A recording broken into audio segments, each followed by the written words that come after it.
May I speak to you about something that lives in shadows? Something that whispers in the spaces between prayers and sleepless nights? I feel your presence here, dear soul, and I know you did not arrive by accident. You carry a question that burns beneath the surface of ordinary conversations, a weight that others cannot name or dare not touch. Perhaps you have made a choice that the world judges harshly, or perhaps someone close to your heart has walked through this particular darkness. Maybe you simply seek understanding about the sacred mathematics of consequence that governs our deepest decisions. I have spent decades in the space between worlds, witnessing the patterns that connect our choices to the fabric of existence itself. Through countless souls who have sat before me, trembling with questions about actions they cannot undo, I have learned to read the language of karma as it writes itself across human lives. And today, I must tell you something that may reorganize everything you believe about judgment, consequence, and the mysterious ways that life responds to our most profound decisions. You see, there is a conversation happening in the spiritual realm that the earthly world refuses to have with honesty and compassion. It is about the karma of abortion, about who truly pays the price when a life's journey is interrupted before it begins. This is not a topic for the faint of heart, nor for those who prefer their spiritual understanding wrapped in comfortable certainties. What I will share with you in these moments may disturb the peace of your assumptions, but it will also illuminate a path toward understanding that most souls never discover. I have watched the ripples of this particular choice spread through generations like stones dropped into still water. I have seen how the universe responds to these moments of ultimate human vulnerability, and I have learned that the truth is far more complex and mysteriously merciful than either the condemning voices or the dismissive ones would have you believe. There is a sacred accounting that takes place, yes, but it operates according to laws that human understanding barely touches. If you have found your way to this message, it is because your soul is ready to receive what others fear to speak. It is because you understand that true spiritual wisdom does not live in the comfortable middle ground of popular opinion, but in the places where human experience meets divine mystery. And perhaps, most importantly, it is because you carry the courage to look directly at one of life's most challenging questions without flinching. Before we journey deeper into these hidden waters, I ask you to do something that may seem unusual, but is necessary for what we are about to explore together. Subscribe to this channel, not because I need your support, but because conversations like this one are becoming increasingly rare in our world.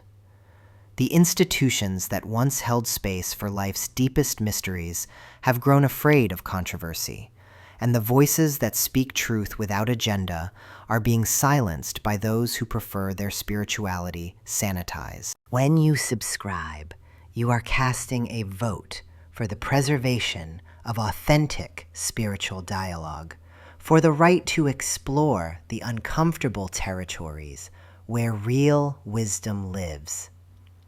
Let me tell you what I have seen in the realm where choices cast their shadows into eternity. There is a moment, always, when a soul preparing to enter earthly life makes its own sacred calculation. This soul knows, with the clarity that only exists beyond the veil of physical incarnation, what it is choosing to experience. It knows the family it will enter, the lessons it will encounter, and yes, it knows the possibility that its journey might be shortened by human decision.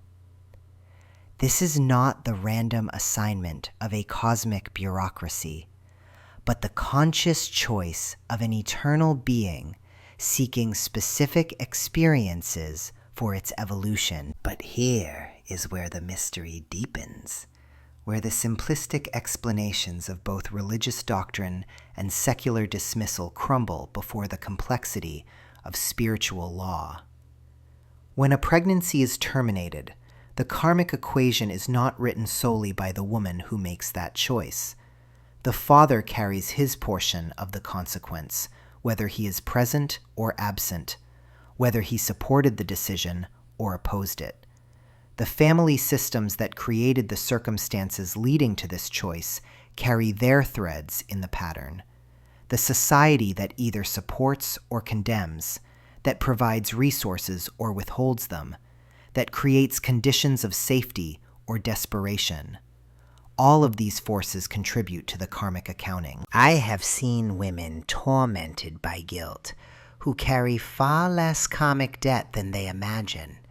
And I have witnessed others who believe themselves free of consequence, who will spend lifetimes learning the lessons their choice has written into their spiritual curriculum. The universe does not operate according to human systems of blame and absolution.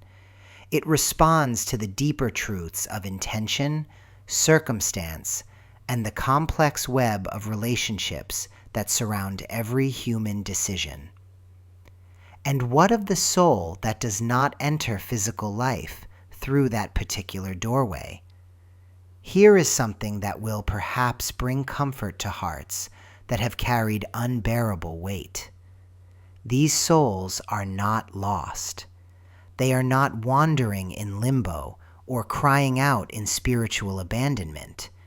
They return to the realm of pure possibility, where they await another opportunity to experience the lessons they seek. Some choose to return through the same family system at a later time. Others find different paths into incarnation. The universe wastes nothing, forgets no one, and holds space for every soul's journey with infinite patience. But this does not mean that choices carry no weight. The law of consequence operates with mathematical precision, though its calculations include variables that human understanding cannot fully grasp. The karma generated by the interruption of potential life creates learning opportunities that may unfold across decades or even lifetimes. These are not punishments in the vindictive sense that human justice might impose, but rather the natural result of actions taken in the complex intersection of free will and cosmic law. I want you to understand something crucial as we prepare to go deeper into these mysteries. The spiritual realm does not operate according to the binary thinking that dominates earthly discourse about this subject. It does not sort human beings into categories of good and evil based on single decisions made in moments of crisis or complexity.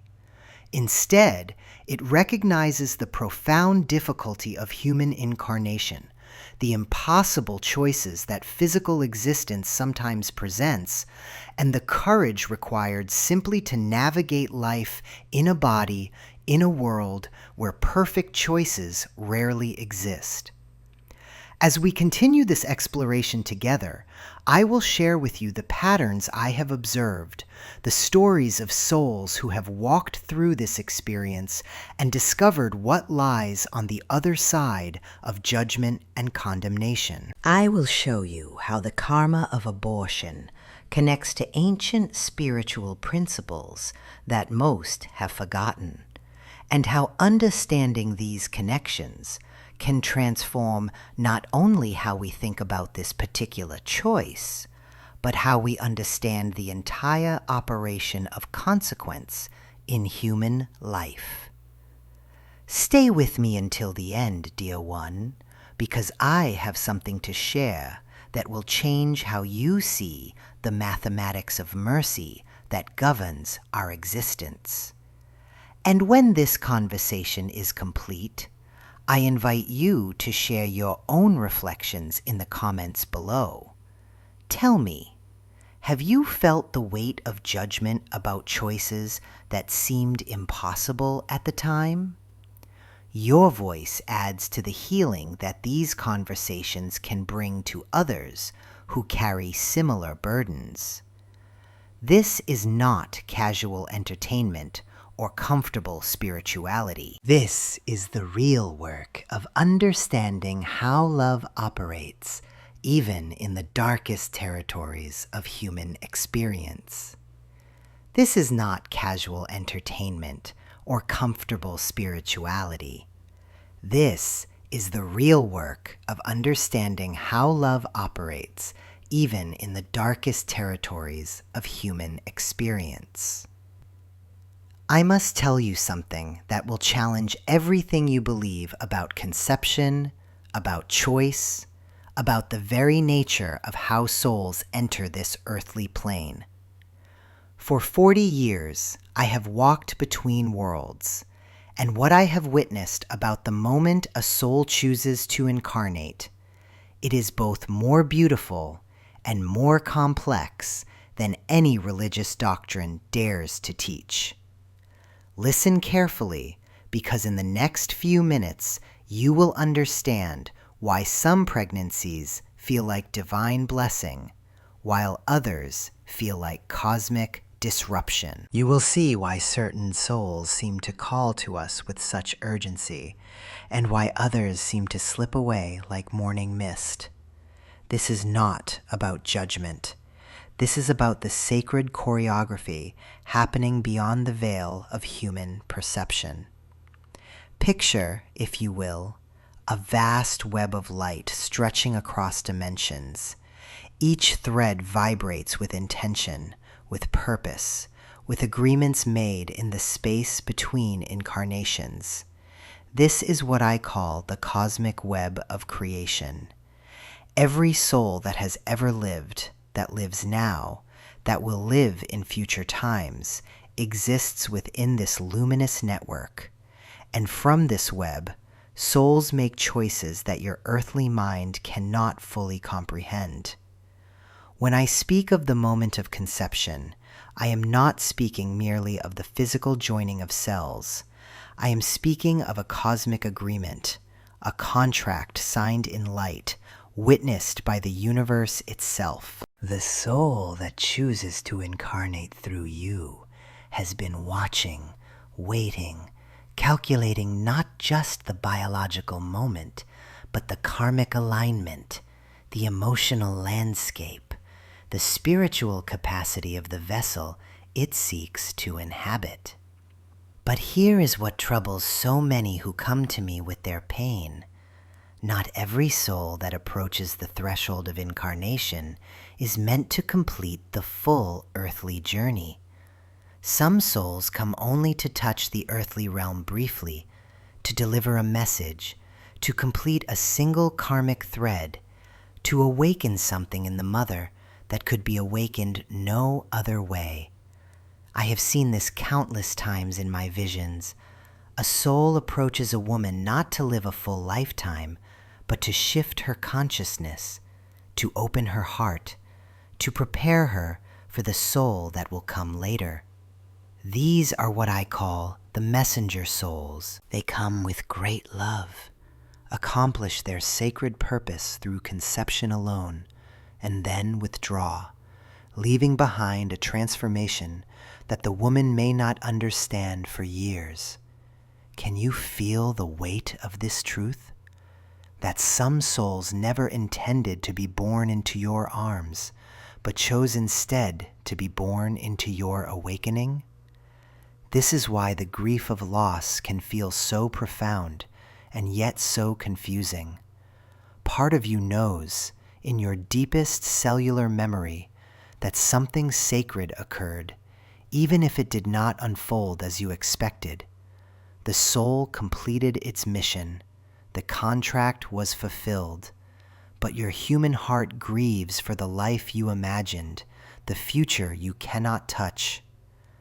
Now, let me speak to those of you who have faced the choice of interruption.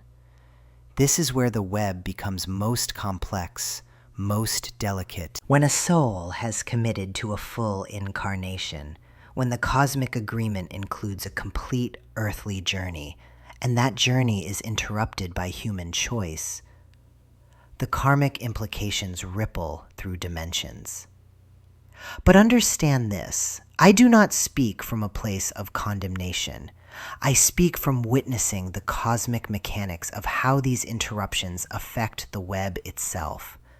The soul that was preparing to incarnate does not simply vanish. It does not cease to exist. It must find another pathway, another vessel, another timing. And this creates what I call karmic displacement. Imagine a river suddenly blocked by a dam. The water does not disappear.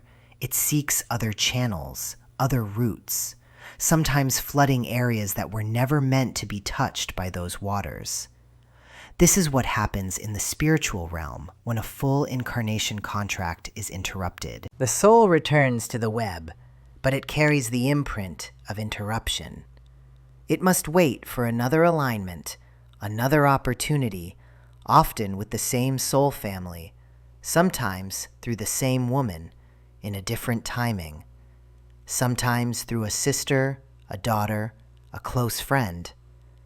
The web seeks to complete what was begun. I have seen women haunted not by guilt, but by a persistent sense of incompletion. They dream of children they never had, feel drawn to certain names, experience unexplained maternal longings years after their choice. This is not psychological torment. This is the web calling, reminding them that somewhere in the cosmic design, a soul still waits to complete its agreement with them. But here is the deeper mystery that most cannot grasp. Sometimes interruption is itself part of the greater karmic design. Sometimes the soul incarnates specifically to experience the choice of interruption, to teach both itself and the mother about the nature of free will, about the weight of decision, about the complexity of love when it must choose between competing truths. I have witnessed souls who chose mothers they knew would face this crossroads, because the spiritual growth for both souls lay not in the birth, but in the decision itself. The courage required, the consideration of circumstances, the wrestling with conscience, all of this becomes the curriculum for the soul's evolution. Think of it this way. Some souls come to Earth to live full lives and learn through experience. Others come to teach through the very process of choosing whether to enter or withdraw. Both are sacred purposes. Both fulfill cosmic contracts. This is why I tell you that the universe holds a perspective far broader than human moral frameworks can contain. What appears as tragedy from the earthly view may be profound completion from the cosmic view. What feels like violation of natural law may be the fulfillment of agreements made in dimensions where time moves differently, where cause and effect operate by rules your mind has never learned. The key is recognizing the difference between karmic completion and karmic interruption. When a soul withdraws naturally through miscarriage, stillbirth, or early infant death, there is usually a sense of cosmic rightness even amid human grief. The web feels balanced. The purpose was fulfilled, even if you cannot see how. When a soul is interrupted through choice, the web vibrates differently. There is a sense of incompletion, of threads left dangling, of agreements pending. This does not make the choice wrong, but it does make the karmic implications different. And those implications do not end with the individual choice. The web connects us all. When one thread is pulled, others respond. The partner who agreed to co-create also carries karmic weight. The grandparents who would have loved that soul, the siblings who would have grown alongside it, the friends who would have learned from its presence, all are touched by the interruption. I want you to pause here and consider something profound. If you are watching this, feeling the resonance of these words in your bones, you may be part of someone else's web in ways you never realized.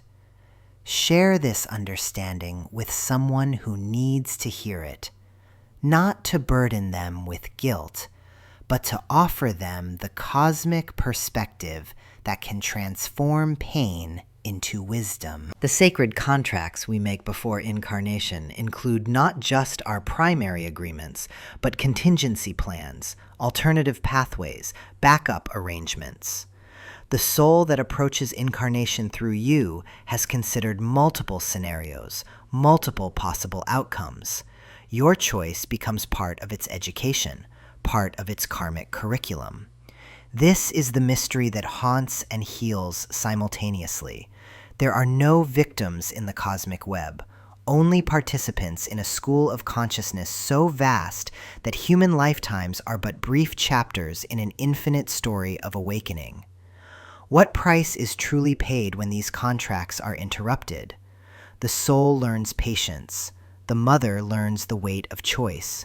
The father learns about consequence.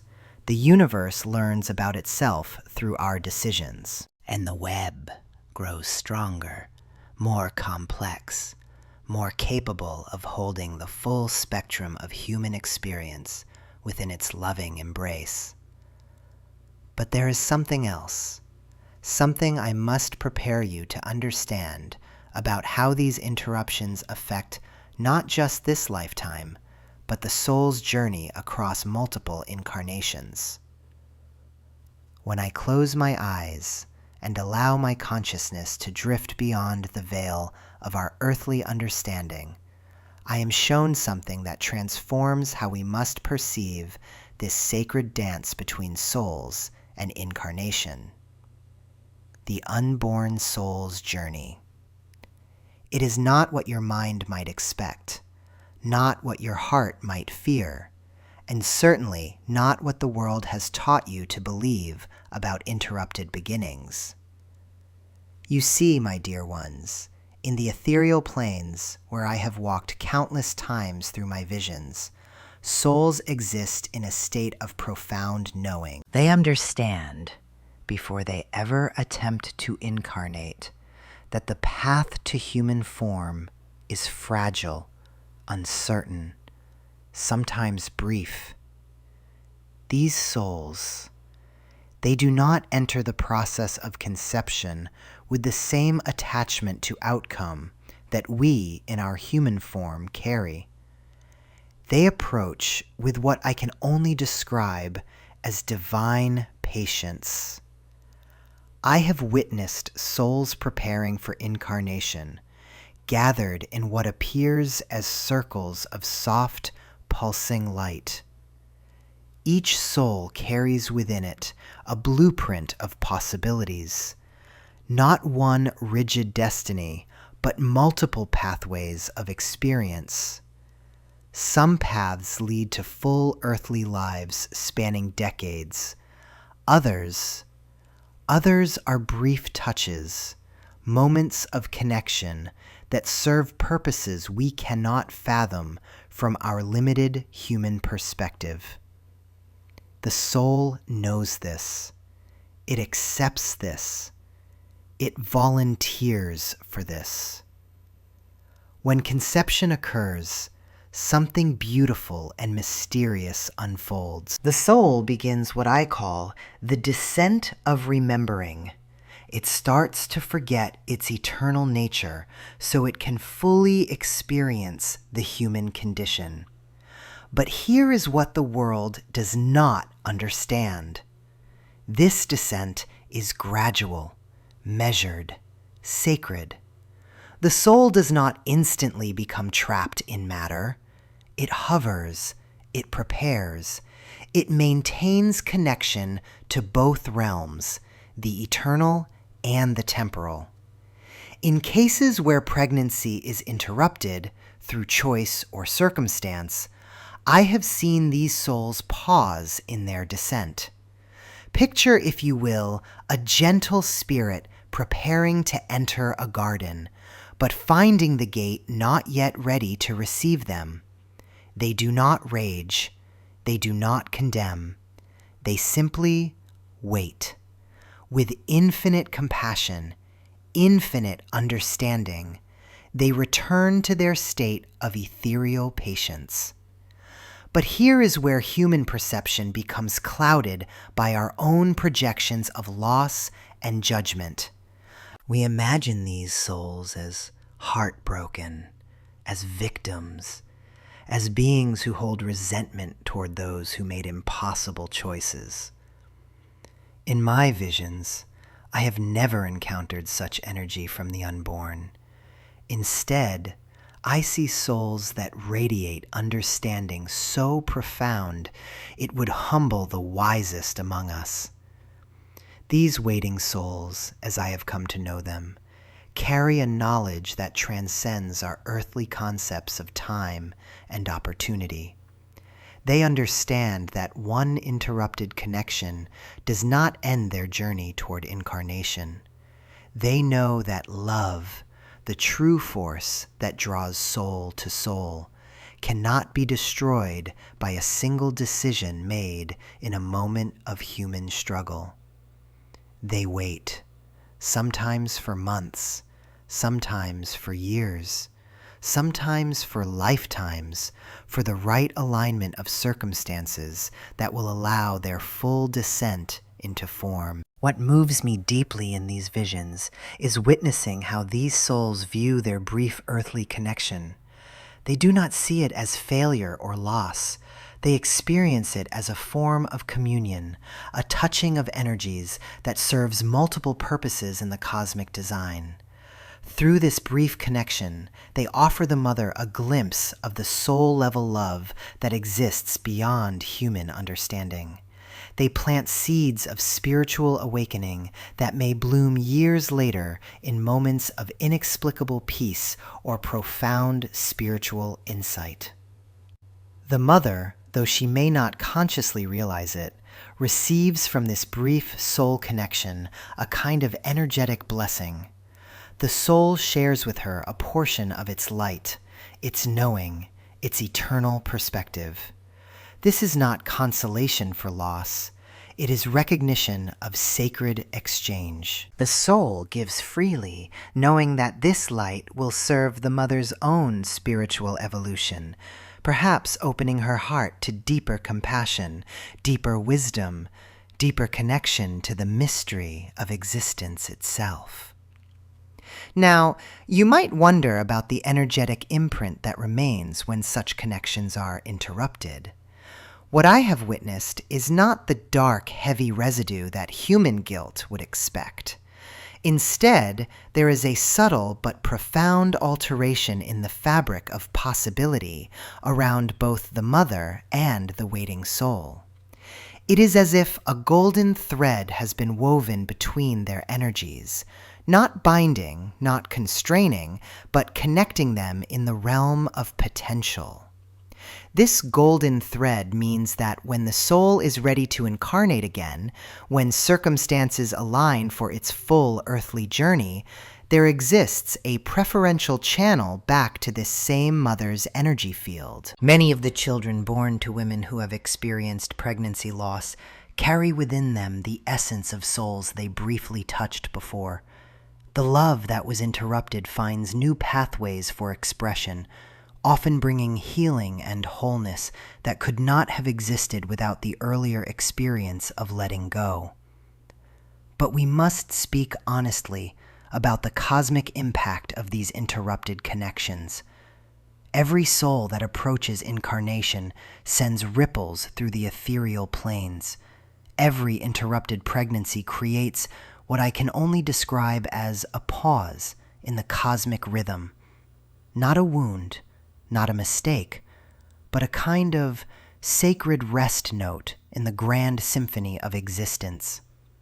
These pauses serve purposes that extend far beyond our individual understanding. Sometimes, a soul's brief approach to incarnation serves to awaken the mother to her own spiritual capacity for love without condition. Sometimes it serves to teach a family about releasing attachment to control over life's unfolding. Sometimes it serves the soul itself, allowing it to experience the energy of approaching physical form without the full commitment of earthly life, preparing it for a more complete incarnation when timing aligns perfectly. And here is perhaps the most profound truth I must share. Forgiveness from the soul's eternal perspective looks nothing like our human understanding of forgiveness. Human forgiveness often implies that wrong was done and grace is being extended. Soul-level forgiveness, it transcends the very concept of wrong and right. These waiting souls do not forgive their mothers because they understand there was nothing to forgive. They see the impossible choices, the complex circumstances, the limited understanding that led to interruption, and they respond with what can only be called divine compassion. If you could see what I have seen, you would know that these souls hold their mothers in something far more beautiful than forgiveness. They hold them in recognition of shared divinity facing human limitation. They understand that the mother's choice, however difficult, was made from whatever love and wisdom were available to her in that moment. And they honor that because they know that each soul incarnates to learn about making choices with incomplete information, about loving imperfectly, about finding grace in impossible circumstances. The question that arises then is not about payment or price. It is about understanding. Understanding that the dance between souls and incarnation is far more flexible, far more forgiving, far more infused with love than our human minds can grasp. The energy that flows between waiting souls and mothers who have made difficult choices is not the energy of debt and payment, but of recognition and connection that transcends the boundaries of single lifetimes. In my next revelation, we will explore how this understanding changes everything about the concept of spiritual debt and who truly carries the responsibility for healing. There are wounds that exist beyond the physical realm, my dear ones, wounds that etch themselves into the very fabric of our spiritual being. When a mother makes the choice to end a pregnancy, something profound occurs in dimensions that most cannot see. I have witnessed these energetic imprints countless times in my visions, luminous tears in the auric field that shimmer like broken glass, carrying both the weight of choice and the potential for profound transformation. Let me speak to you, mother who carries this invisible burden. You who wake in the quiet hours when the world sleeps, feeling something you cannot name. The energy does not simply disappear. It becomes woven into your spiritual signature, creating what I call the maternal wound. Not a punishment, but a sacred scar that holds within it both pain and extraordinary wisdom. In my years of seeing beyond the veil, I have observed how this energetic imprint manifests. It appears as a gentle dimming in the heart chakra, a subtle shift in the life force that flows through a woman's being. Some describe it as carrying an invisible stone, others as a whispered presence that never quite leaves. But here is what I have learned through decades of spiritual sight. This wound is not meant to destroy. It is meant to awaken. But we must distinguish, my child, between the poison of guilt and the medicine of genuine karmic responsibility. Guilt is the ego's attempt to control the past, to replay endlessly what cannot be changed. It feeds on itself, growing larger and more consuming with time. Karmic responsibility, however, is different. It is the soul's acknowledgement of choice and its commitment to growth through understanding. The mother who drowns in guilt creates a prison of her own making. She replays the moment of decision, tortures herself with alternative scenarios, and allows the wound to fester rather than heal. This guilt becomes a dark energy that attracts more pain, more difficulty, more reasons to punish herself. It is not spiritual growth. It is spiritual stagnation. True karmic responsibility recognizes that every soul chooses its path, including the path that led to this moment of decision. It understands that even in endings, there can be sacred purpose. The mother who embraces this understanding does not escape the weight of choice, but she transforms it into something that serves both her own evolution and the greater cosmic balance. I see how this energy ripples outward, touching every relationship that follows. The woman carries an invisible template now, a pattern that influences how she connects with others.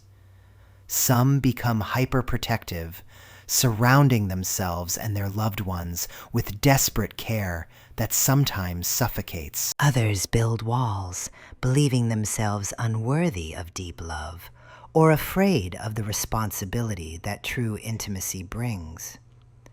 In romantic relationships, this imprint often manifests as a complex dance between longing and withdrawal. The woman may find herself drawn to partners who mirror her internal conflict, those who cannot fully commit or who carry their own wounds around creation and loss. Or she may push away those who offer genuine love, unconsciously believing she does not deserve the very thing her heart craves most. I have watched this pattern play out across generations. The unhealed maternal wound creates a frequency that attracts specific lessons, specific challenges. It is not punishment. It is the soul's attempt to work through and ultimately transcend the original experience. But without awareness, these patterns can repeat endlessly, creating cycles of unfulfillment and pain. The relationship with existing children often carries a particular intensity. Some mothers become consumed with ensuring their other children never suffer, never lack, never question their worth. This hypervigilance, born from love but rooted in the wound, can create its own form of energetic imbalance. The children sense the undercurrent of grief and responsibility, even when nothing is spoken. Yet I have also witnessed extraordinary healing, transformations so complete they take my breath away. The mother who chooses the path of conscious healing does not simply recover. She becomes a vessel for profound wisdom. She learns to hold space for the complexity of choice, for the reality that love sometimes wears the face of difficult decisions. The healing journey begins with a radical act of self-forgiveness. Not the shallow forgiveness that dismisses the weight of choice, but the deep forgiveness that honors both the pain and the courage it took to make an impossible decision. This forgiveness does not erase the karmic imprint, but it transforms its frequency from burden to blessing. I guide women to understand that the soul they released did not simply disappear. Energy cannot be destroyed, only transformed. That soul essence moves into different forms of existence, often maintaining a connection to the mother that transcends physical birth. In my visions, I have seen these soul connections manifest as guidance, protection, and opportunities for the mother to serve other children, other families in need. The karmic debt is not about punishment. It is about balance. The mother, who transforms her wound into wisdom, often finds herself called to be a guardian for souls who need her unique understanding. She becomes a protector of the vulnerable, a voice for the voiceless, a presence of compassion for others facing impossible choices. I remember a vision of a woman who had made this choice in her youth. Years later, she found herself moved to work with children who had no families. The soul she had released seemed to guide her to exactly the children who needed her most.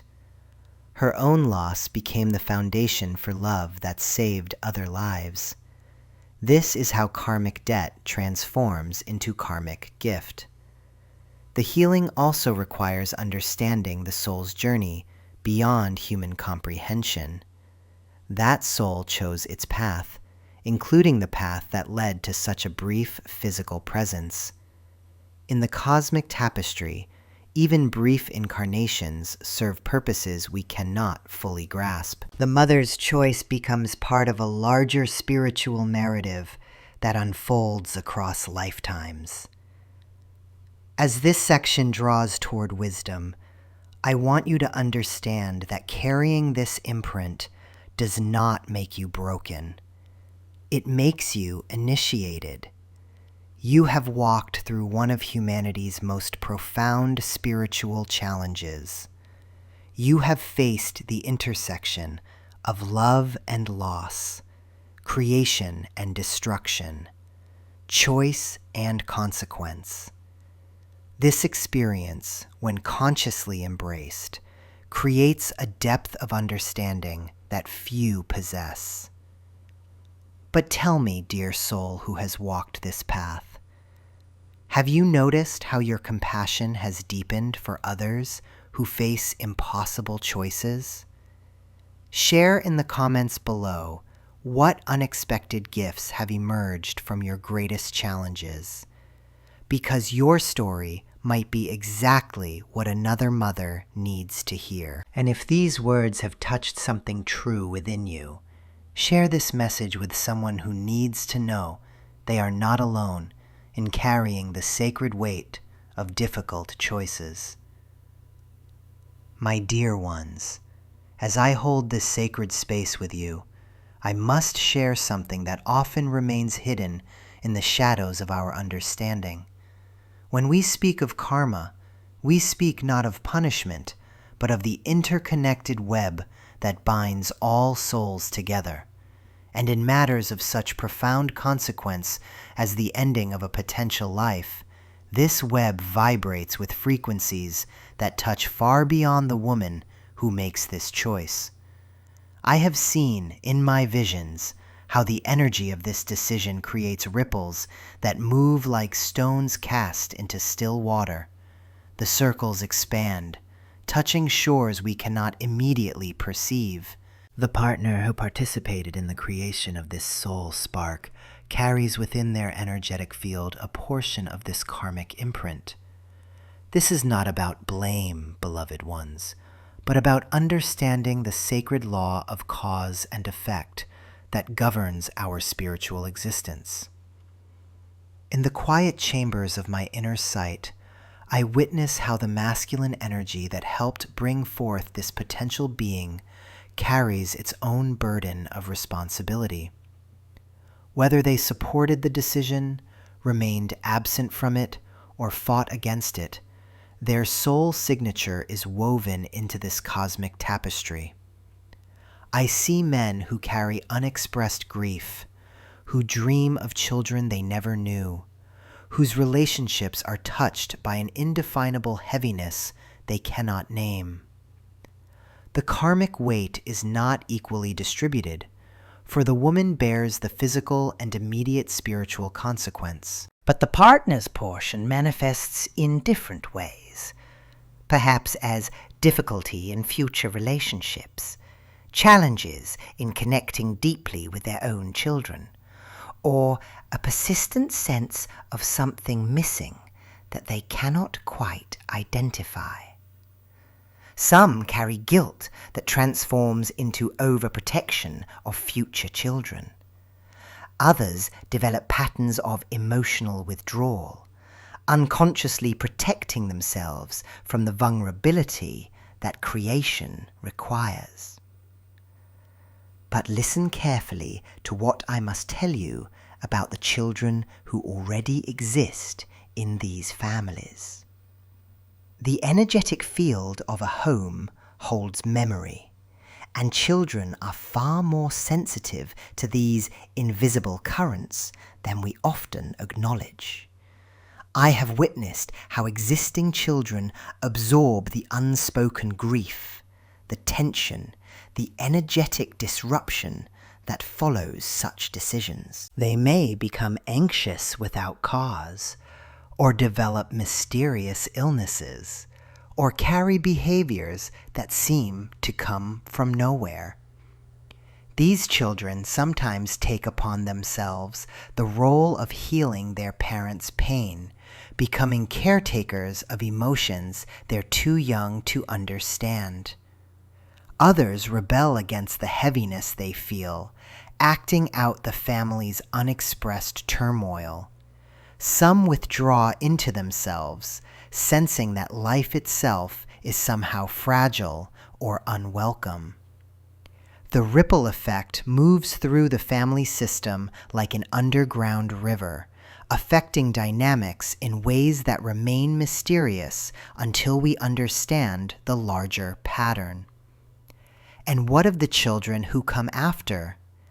I must share with you something profound that I have observed in my years of seeing beyond the veil. Future children born into families where this choice has been made often carry a particular sensitivity, as if they are somehow aware of the sibling soul that did not join them in physical form. Some seem to carry a double portion of light, as if representing both themselves and another. Others arrive with specific challenges or gifts that serve to heal the family's karmic pattern. But here is what moves me most deeply in these visions: the understanding that generational patterns repeat until consciousness transforms them.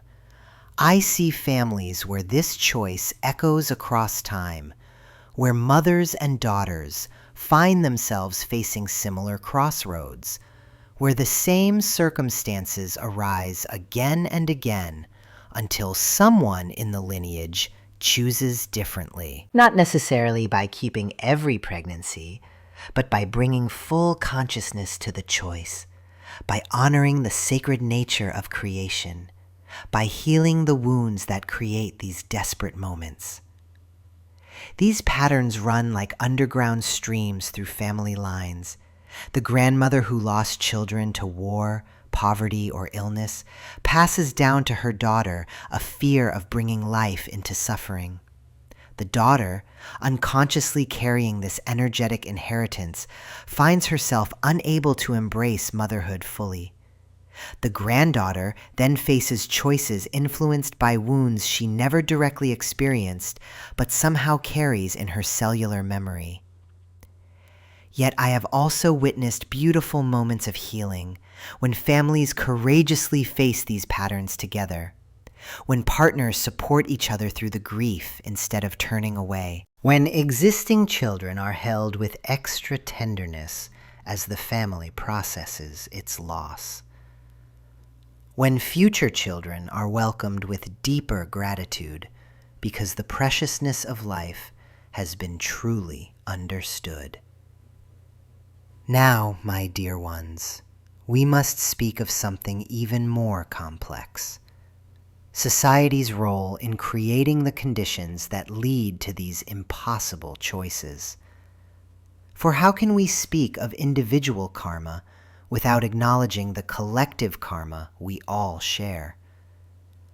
I see clearly how systems of inequality, lack of support for mothers, economic pressures, and social judgments create the very circumstances that make these decisions feel necessary. When a society does not truly value children beyond the moment of birth, when it fails to provide adequate health care, education, and support for families, when it stigmatizes single mothers or judges women for their circumstances, it becomes complicit in creating the conditions where such painful choices arise. This too is karma, collective karma that we all carry and that we all have the power to transform. I have seen visions of communities where children are truly welcomed, where mothers are supported regardless of their circumstances, where the decision to bring life into the world is made from abundance rather than fear. In these visions, the frequency of such difficult choices naturally diminishes because the environment itself supports life and growth. Understanding this shared responsibility does not diminish the individual's accountability, but it places it within a larger context of compassion and collective healing. When we judge harshly, we contribute to the very conditions that create desperation. When we offer genuine support and create life-affirming communities, we participate in the healing of these ancient patterns. I must tell you, the partners and families who walk through these experiences with consciousness and compassion often emerge with a deeper understanding of life's preciousness. They become advocates for life in ways they never were before. They love more deeply, parent more consciously, and contribute to creating the very conditions that might prevent others from facing such anguishing choices. The ripple effect can become a healing wave when we choose to meet these experiences with love rather than judgment, with support rather than abandonment, with understanding rather than condemnation. This is how collective karma transforms. One conscious choice, one loving response, one courageous moment of truth at a time. Remember this well, dear ones. We are all interconnected in ways that our limited perception cannot fully grasp. What touches one touches all, and what heals one contributes to the healing of the whole. When I speak to you of interconnection, I do not speak merely of philosophy. I speak of the living truth that pulses through every moment of existence. And from this truth comes the most sacred possibility, the path of karmic resolution. You see, dear ones, when we understand that nothing can truly be undone, we discover something far more powerful. We discover that everything can be transformed. The souls who reach out to me, carrying the weight of choices they cannot reverse, often whisper the same desperate question: how do I make this right? And in those whispered words, I hear not just pain, but the stirring of something ancient and sacred. The soul's innate wisdom that knows healing is always possible, even when repair seems impossible. Let me share with you what I have witnessed in the quiet chambers of the heart, where real healing begins. There was a woman who came to me, her eyes holding shadows that spoke of decisions made in desperation 20 years prior. She had carried this weight like a stone in her chest, believing that her guilt was somehow honoring the soul she felt she had wronged. But guilt, my dear ones, is not honor. It is spiritual stagnation masquerading as devotion. I cannot breathe, she told me. I cannot live fully because I feel I have no right. And in that moment, I saw the terrible trap that so many fall into. The belief that by punishing ourselves, we somehow balance the cosmic scales. But the universe does not require our suffering as payment.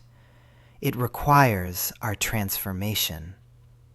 The first sacred truth of karmic resolution is this: sincere remorse opens doorways that guilt seals shut. Remorse is the soul's recognition of impact and its genuine desire to grow beyond the patterns that created harm. Guilt is the ego's attempt to control the uncontrollable through self-punishment. One leads to healing, the other to spiritual paralysis. When I guided this woman into the deeper chambers of her being, she discovered something that transformed everything. The soul she believed she had wronged was not seeking her perpetual suffering. It was waiting, with infinite patience, for her to honor their connection in ways that would serve the greater web of life. You who carry this particular burden, listen carefully to what I am about to share. There are practices, ancient and sacred, that allow us to honor the unborn soul while simultaneously healing the karmic patterns that led to separation. These are not rituals of appeasement to an angry universe, but acts of communion with the deeper truths of existence. The first practice is the ritual of acknowledgement. In the quiet of your sacred space, speak directly to the soul you feel you have wronged, not with the desperate pleading of guilt, but with the honest recognition of what transpired. I acknowledge our connection. I acknowledge the choice I made. I acknowledge the pain this has caused in both our souls. This acknowledgement is not confession. It is recognition of truth without the layers of shame that distort our perception. From this acknowledgement comes the second practice, the offering of service. Here is where I have witnessed the most profound transformations. The woman I spoke of discovered that her karmic healing lay not in endless self-flagellation, but in becoming a guardian angel to children who needed what she had to give. She became a foster mother, pouring into abandoned children the love she felt she had denied another soul. Do you see the sacred mathematics at work here? Energy that was trapped in the closed loop of guilt became energy that flowed outward in service. The karmic debt was not paid through suffering, but transformed through love actively expressed in the world. But there is something even more mysterious at work in these transformations. Through deep meditation and dream work, many discover that communication with the unborn soul is not only possible, it is invited. I have witnessed countless moments where mothers, in the profound stillness of meditation, receive messages of forgiveness, understanding, even guidance from the souls they believed they had wronged. These communications are not fantasies born of desperate hope. They carry the unmistakable signature of truth. They bring peace that surpasses understanding. They offer insights the conscious mind could never generate, and they consistently guide toward actions that serve the greater good. The third practice, then, is this sacred communication. Enter the stillness with an open heart, not demanding forgiveness, but offering presence. Many discover that the unborn soul carries no resentment, only understanding of the complex circumstances that led to separation. Some receive guidance about how their life can now serve the purposes that their brief connection was meant to fulfill. I remember a young woman who, through such communion, discovered that her unborn child's soul had chosen their brief connection as a way to awaken her to her true calling as a healer. The pregnancy, though short-lived, had opened her heart in ways that allowed her to become a midwife, helping other souls enter this world safely. The karmic pattern was not punishment, it was preparation.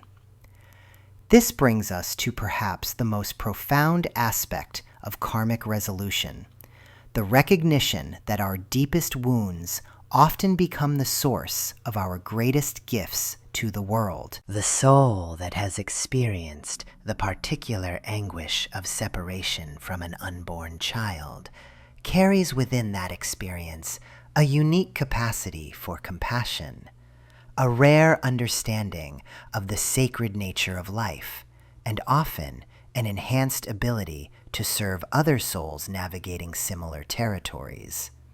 Your pain, dear one, is not merely personal. It is soul currency that can be invested in the healing of others. The depth of your remorse reflects the depth of your capacity to love. The intensity of your struggle reveals the intensity of your spiritual evolution. Nothing is wasted in the cosmic economy. The fourth practice is the conscious creation of new life purpose from the ashes of loss. This does not mean replacing what was lost, but allowing what was lost to inform what can be created. Some become advocates for women facing difficult choices. Others dedicate their lives to children who need homes. Still others become healers who can hold space for others carrying similar burdens. But remember this sacred truth. Your healing serves not only yourself and the soul you feel you have wronged. It serves the entire web of existence. Every act of genuine transformation sends ripples through the collective consciousness, making it easier for others to find their own paths to healing. The woman I mentioned earlier now runs a sanctuary for pregnant women in crisis, offering them the support and options she wished she had possessed decades ago. Her karmic resolution became a gift to countless other souls. Her deepest wound became her greatest offering to the world. As you continue on this journey of understanding, know this.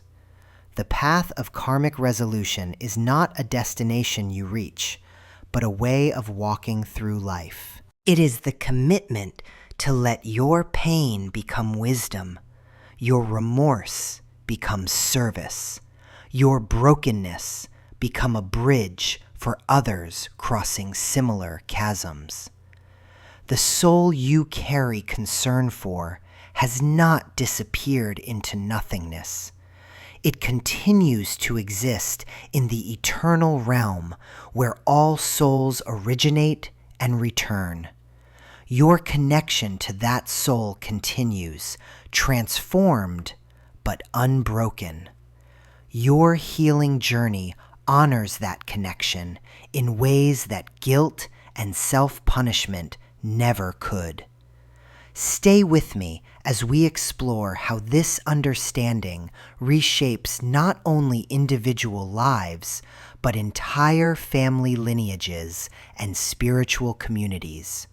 for the healing you undertake reaches far beyond what your eyes can see, touching souls across generations and creating possibilities for grace that extend far into the future. The universe, beloved ones, operates on laws that transcend human understanding. And when we speak of divine justice in matters of the soul's interrupted journey, we enter territory where linear thinking dissolves and cosmic wisdom reveals itself. Through my years of witnessing the unseen patterns that govern our existence, I have observed how the universe responds to these profound disruptions with a precision that humbles even the most analytical mind. When a soul's earthly contract is severed before completion, the cosmic scales do not simply ignore this interruption. They adjust, recalibrate, and create new pathways for balance to be restored. But divine justice, my dear seekers, is not the harsh judgment that human minds often imagine. It is a sophisticated system of healing, learning, and eventual harmony that works through time, circumstances, and the mysterious dance between souls across lifetimes. The signs that karmic healing has begun manifest in ways both subtle and profound. I have seen women who, after years of carrying invisible weight, suddenly begin to dream of children. Not the haunting dreams of guilt, but gentle visitations where a soul appears whole, radiant, and at peace. These dreams carry a quality of blessing rather than torment. The very atmosphere changes around them. They find themselves drawn to nurturing in unexpected ways, perhaps caring for elderly neighbors or rescuing injured animals, as if some force within them is being redirected toward its natural expression. Notice, dear ones, how healing often arrives disguised as ordinary life. A woman might discover an unusual capacity for patience with difficult people, or find herself spontaneously offering comfort to strangers in distress. These are not coincidences. They are indicators that the soul is integrating the experience and transforming pain into wisdom. The universe has begun its work of restoration through her very being. But perhaps you wonder about future opportunities for parenthood, how the karmic threads influence what comes next. Here, I must share something that challenges conventional thinking.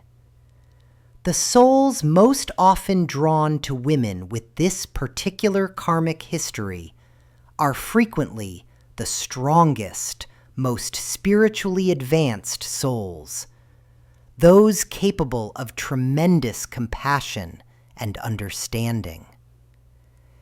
It is as if the universe recognizes that someone who has walked through such deep valleys of experience has developed capacities for love that others have not yet accessed. I have witnessed women who believed their chance for motherhood was forever tainted discover themselves pregnant with souls of extraordinary sensitivity and spiritual awareness. These children often carry an unusual depth in their eyes from birth, as if they chose this particular mother precisely because of her journey through darkness and return to light.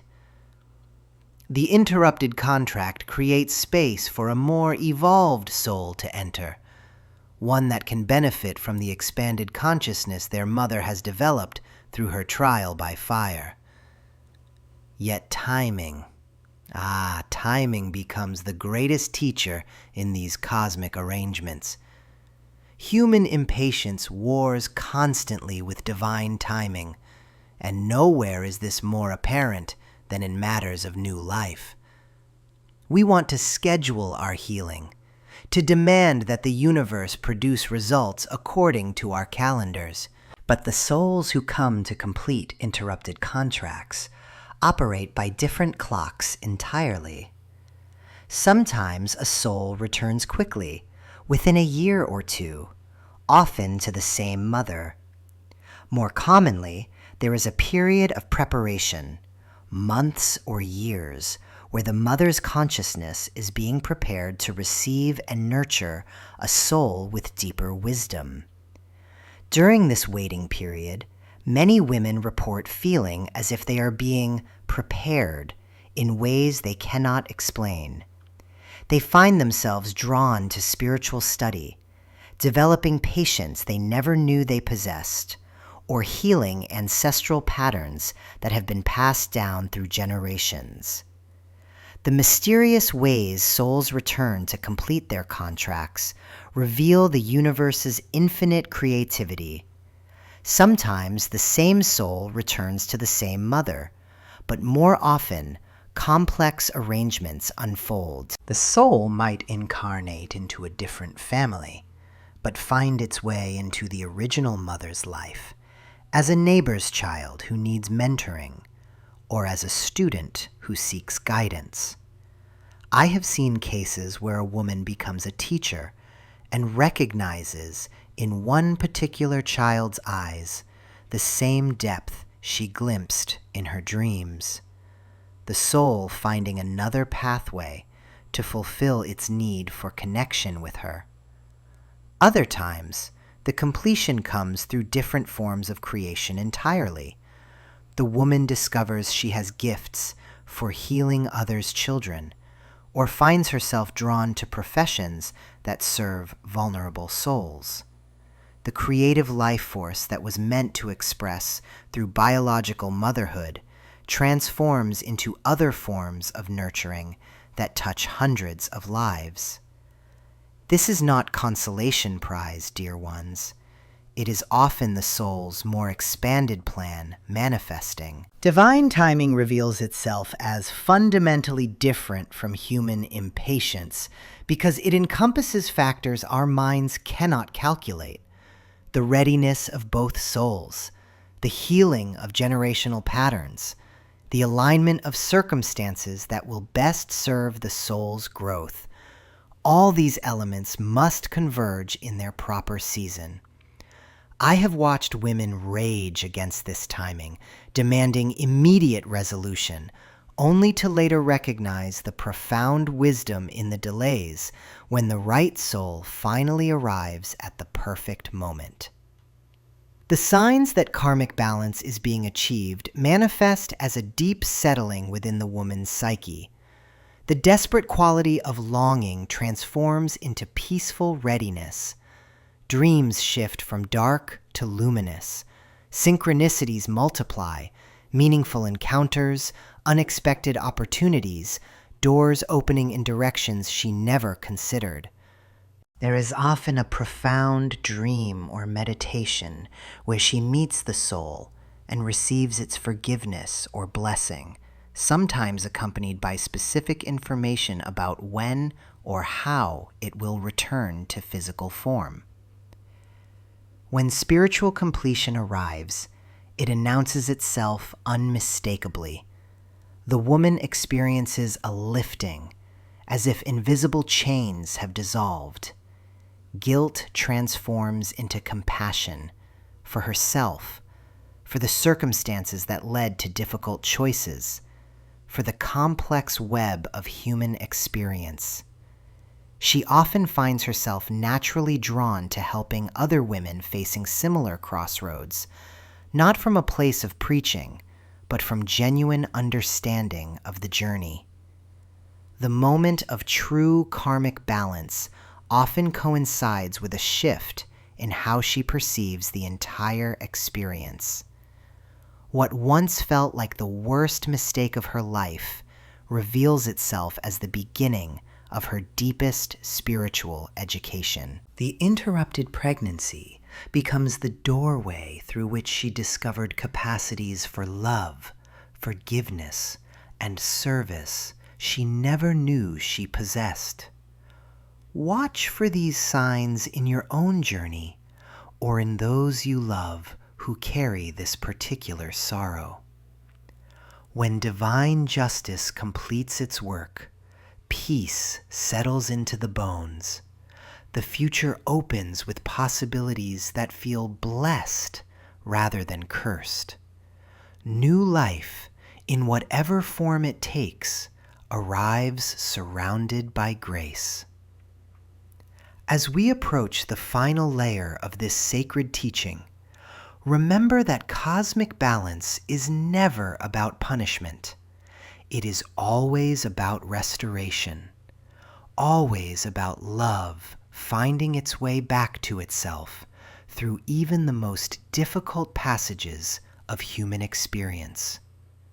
New life, in whatever form it takes, arrives surrounded by grace. As we approach the final layer of this sacred teaching, remember that cosmic balance is never about punishment. It is always about restoration, always about love finding its way back to itself through even the most difficult passages of human experience. And now, my dear ones, we come to perhaps the most crucial step in this entire journey of understanding. For all the wisdom about karma, all the insights about cosmic balance, all the recognition of energetic patterns, none of it matters if we cannot take this final, most courageous step. The step into sacred forgiveness. Not just forgiveness of circumstances, not just forgiveness of others, but the profound, transformative act of forgiving ourselves. I have witnessed this moment countless times in my visions, seen it reflected in the eyes of women who come to me carrying burdens they believe they must bear forever. There is always this moment when the soul recognizes its own innocence. Not the innocence of never having faced difficult choices, but the deeper innocence of a spirit doing the best it could with the understanding it had in that moment. Self-forgiveness is not about erasing the past or pretending pain never happened. It is about recognizing that you, in your humanity, in your vulnerability, in your sometimes impossible circumstances, made choices from a place of survival, of fear, of limited options. And the universe, in its infinite wisdom, does not condemn the human heart for being human. Think of this like a child learning to walk. Does the mother punish the child for falling? Does she withhold love because the first steps were unsteady? No. She understands that falling is part of learning, that stumbling is part of growing. The Cosmic Mother views our soul's journey with this same infinite patience, this same unconditional love. I want you to hear something clearly. The universe operates on love, not punishment. This may challenge everything you have been taught about divine justice, about cosmic retribution, but in my years of seeing beyond the veil, of witnessing the true nature of cosmic law, I have never seen a universe that seeks to destroy, only a universe that seeks to heal, to restore, to bring all energy back into balance through love. The karma surrounding abortion is not about debt that must be paid through suffering. It is about energy that seeks to complete its cycle through understanding, through compassion, through the expansion of consciousness that comes from walking through darkness and finding light on the other side. When we carry our experiences as burdens, we block this natural flow of healing energy. We keep ourselves locked in patterns that no longer serve us or the greater cosmic balance. But when we transform our understanding, when we alchemize pain into wisdom, we participate in the universe's deepest purpose, the evolution of consciousness through love. This transformation happens gradually, like dawn breaking over a long, dark night. First, there is the recognition that your pain has meaning, that your experience has taught you something profound about the fragility and preciousness of life. Then comes the understanding that this knowledge, born from your own difficult journey, allows you to hold space for others in ways you never could before. I have seen women who have walked this path become beacons of compassion for others facing impossible choices. Their hearts, broken open by their own experience, become vessels for a deeper kind of love. Not the naive love that has never been tested, but the mature love that has looked into the abyss and chosen light anyway. This is how pain transforms into wisdom. This is how personal karma becomes collective healing. Your experience, fully integrated and healed, becomes a gift you can offer to the world, not as someone who has all the answers, but as someone who has walked through the questions and found peace on the other side. The sacred forgiveness I speak of is not a single moment of decision. It is a daily practice, a returning again and again to the truth of your own worthiness of love. Some days this will feel natural, flowing like water finding its course. Other days, old patterns of self-judgment will resurface, and you will need to choose forgiveness again, gently, persistently, with the patience of someone tending a garden. In my visions, I have seen the moment when this forgiveness becomes complete. It is like watching a heavy stone finally release from the bottom of a clear lake, floating up through layers of water until it breaks the surface and transforms into light. The burden you have carried was never meant to be permanent. It was meant to teach you something about the depths of your own capacity for love, for resilience, for transformation. And here is what I want you to understand about carrying this experience forward. You are not meant to forget what happened or pretend it holds no significance. You are meant to carry it as wisdom rather than burden, as medicine rather than poison. Every difficult experience in our lives has the potential to become sacred teaching, but only when we stop punishing ourselves for being human and start honoring ourselves for surviving, for learning, for growing. When you reach this place of integration, something beautiful happens.